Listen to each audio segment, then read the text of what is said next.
नमस्कार दोस्तों, जय माता दी। आशा करती हूँ आप सभी लोग स्वस्थ होंगे और मस्त होंगे। तो फ्रेंड्स, आप सभी कहीं ना कहीं इस वेकेशन में गए ही होंगे। तो मैं भी अपने परिवार के साथ नैनीताल ट्रिप पर गई थी और नैनीताल ट्रिप की ये मनमोहक छवि आपको मैं दिखा रही हूँ। यहाँ पे जाने के बाद एक बहुत ही सुकून की प्राप्ति हो रही थी। बहुत ही सुंदर नज़ारा था, हरा भरा हर जगह था। जैसे लग रहा था कि एक किसी जन्नत में हम आके बस गए हैं। और जैसे जैसे इन वादियों को हम लोग चढ़ते जा रहे थे, वैसे वैसे इन वादियों की खूबसूरती और निखर के सामने आ रही थी। पर्वत पहाड़ ऐसे भी बहुत सुंदर लगते हैं और उनके ऊपर ये जो हरियाली होती है, ये ऊंचे ऊंचे पहाड़ होते हैं, उनकी खूबसूरती और भी अच्छी लगती है। और इससे पता चलता है कि अभी भी कहीं ना कहीं प्रकृति ने अपने आप में सुंदरता बसा रखी है। और अगर हम मानो इसको काटे नहीं छाटे नहीं तो ये बहुत खूबसूरत लगती है। जैसे कि यहाँ पर बादलों से जैसे लग रहा है बादलों के साथ हम चल रहे हैं और बादल घूमते घूमते अंदर तक आ जाते हैं गाड़ियों में। और ये रहा वहाँ का तल्ली झील, जो कि मॉल रोड पर है। और इस झील का नज़ारा इतना साफ स्वच्छ पानी था यहाँ का कि इस पानी से कोई भी किसी भी तरह के स्मेल नहीं आ रहा था। और हमारे पीछे आप देख ही रहे होंगे नैना देवी का मंदिर भी है। तो इसके बाद हम लोग ने मॉल रोड के पास जो तल्ली ताल है उसमें वोटिंग की और फिर वोटिंग करने के बाद हम लोग नैना देवी के मंदिर में जाएंगे और दर्शन करेंगे। नैना देवी का मंदिर भी एक आकर्षक और शांति की अनुभूति प्रदान कर रहा है। साथ ही साथ इस झील के किनारे बसा हुआ ये मंदिर बहुत ही प्राचीन मंदिर है। और नैना देवी के मंदिर में तो जो शांति मिल रही थी फ्रेंड्स, वो शांति आपको जैसे लगेगा उनके मंदिर में घुसने के बाद में सारी जहाँ की परेशानियों को आप भूल जाएंगे। और उस मंदिर की एक बहुत बड़ी खासियत कि ये मंदिर एकदम झीलों के किनारे बसा हुआ है। और झील के किनारे बसे होने के बावजूद भी इस मंदिर में बहुत ही शांति। तो आइए फ्रेंड्स, हम आपको नैना देवी के मंदिर पे ले चलते हैं। तो ये है माँ नैना देवी का मंदिर, जहाँ पर फोटोग्राफी और वीडियोस बना थी। फिर भी मैंने कुछ क्लिपिंग्स इसमें ले ली है माँ नैना देवी की और उनके साथ। तो ये है भगवान हनुमान की मूर्ति, जो बहुत ही विशाल मूर्ति थी। और ये मैंने बाहर से ही कैचअप किया है क्योंकि अंदर अलाउ नहीं था पिक्चराइजेशन करना। और साथ ही साथ ये कृष्ण भगवान और राधा जी की मूर्ति थी, ये रहा। और फ्रेंड्स, और भी यहाँ कई देवी देवताओं की मूर्तियाँ थी। विष्णु भगवान के कई अवतारों की मूर्तियाँ थी यहाँ पर। और ये रहा हमारा माल रोड, जहाँ पे हमारा होटल था। माल रोड का क्लासिक होटल भी बहुत प्रसिद्ध होटल इसलिए है क्योंकि ये एकदम माल रोड पर ही बसा है। साथ ही साथ इसके आसपास आपको सारे तरह की सुविधाएं प्राप्त हो जाती हैं। तो मॉल रोड की ये खूबसूरती रात का था और ये सुबह का नज़ारा देखिए फ्रेंड्स। इसे लगता है बादल आपके होटल के कमरे में आकर के घुस रहा है। लेकिन यहाँ का प्राकृतिक सौंदर्य बहुत ही सुंदर है। यहाँ पे बहुत ही शांति प्राप्त होती है। और आप सभी को कभी न कभी नैनीताल ज़रूर जाना चाहिए। और जो नैनीताल में रह रहे उनके लिए तो ये बहुत ही सुंदर नज़ारा होता है। तो फ्रेंड, आप इस बार कहाँ घूमने गए थे वेकेशन में, ये ज़रूर बताइएगा।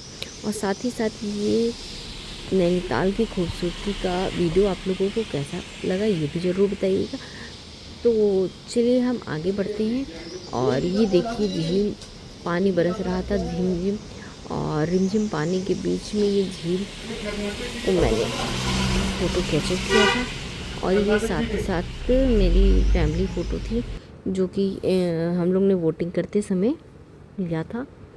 तो ये झील के सामने मेरा जस्ट रूम था और वहाँ से मैं चाय की चुस्कियों का नज़ारा ले रही। साथ ही मेरी सासू माँ भी थी और मेरा बेटा भी था, जो झील के खूबसूरत नज़ारों के बीच पिक्चराइजेशन कर रहा था। फिर उसके बाद हम लोग नीम करोली बाबा के दर्शन करने गए। नीम करोली बाबा के यहाँ जा कर के जो हम लोग ने दर्शन किया और उनके मंदिर में घुसते ही जो अद्भुत शांति की प्राप्ति हुई फ्रेंड, जैसे लग रहा था दिन भर का सारा थकान वहाँ जाकर के मिट गया। और जितनी भी थकान के साथ साथ जितने भी हम लोग ट्रैवलिंग के बाद जो एकदम परेशानियों का सामना करना पड़ा, उसके बाद कैची धाम मंदिर जाते ही बहुत ही शांति प्राप्त हुई। क्योंकि कैची धाम मंदिर में भगवान का साथ ही साथ नीम करोली बाबा जो चमत्कारी वो देखने को मिला। और नीम करोली बाबा अपने ईश्वर से कम नहीं है। और ये जो प्राकृतिक का नज़ारा, उसके बाद हम लोग सिद्धेश्वर महादेव मंदिर गए, मुक्तेश्वर महादेव मुक्तेश्वर महादेव मंदिर गए। और मुक्तेश्वर महादेव मंदिर जो कि बहुत ही पुराना मंदिर और बहुत ही ऊंचाइयों पर बसा हुआ है। सच में यहाँ पर जाने के बाद लगा कि हाँ, क्या प्राकृतिक के सौंदर्यता होती है वो देखने को मिलती है। और बाबा के धाम पर जाकर के हम लोग को बहुत ही शांति मिली, बहुत ही सुकून मिला, जो सुकून आजकल के भागदौड़ भरी ज़िंदगी में नहीं मिल पाता है। वो सुकून आपको बाबा के मंदिर में जाके मिलेगा। फिर थोड़ा हम लोग ने फ़ोटो शूट कराया, क्योंकि नैनीताल गए और कपल फ़ोटो शूट ना कराए ऐसा हो नहीं सकता था।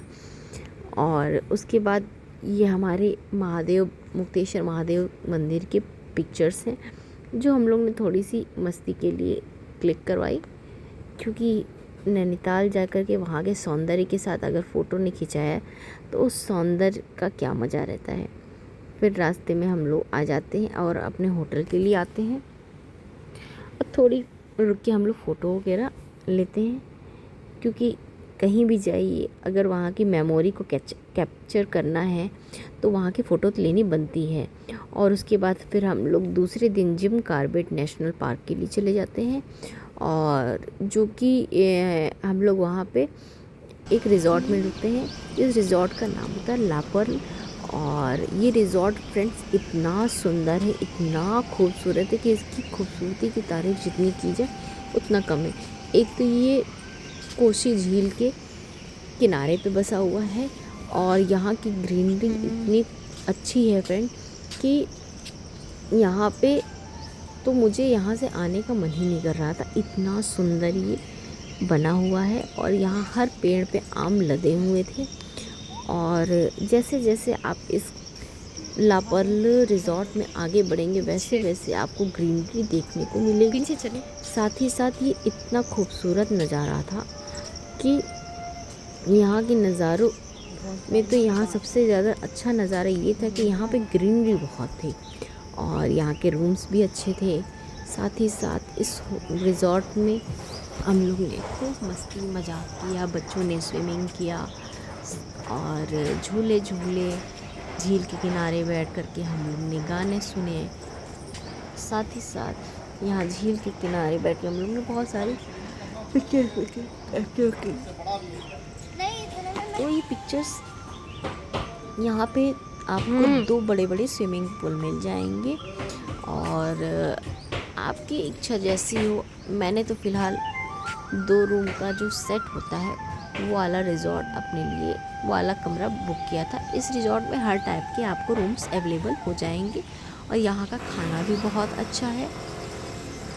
साथ ही साथ यहाँ के स्टाफ भी बहुत अच्छी है, यहाँ की सर्विस बहुत अच्छी है।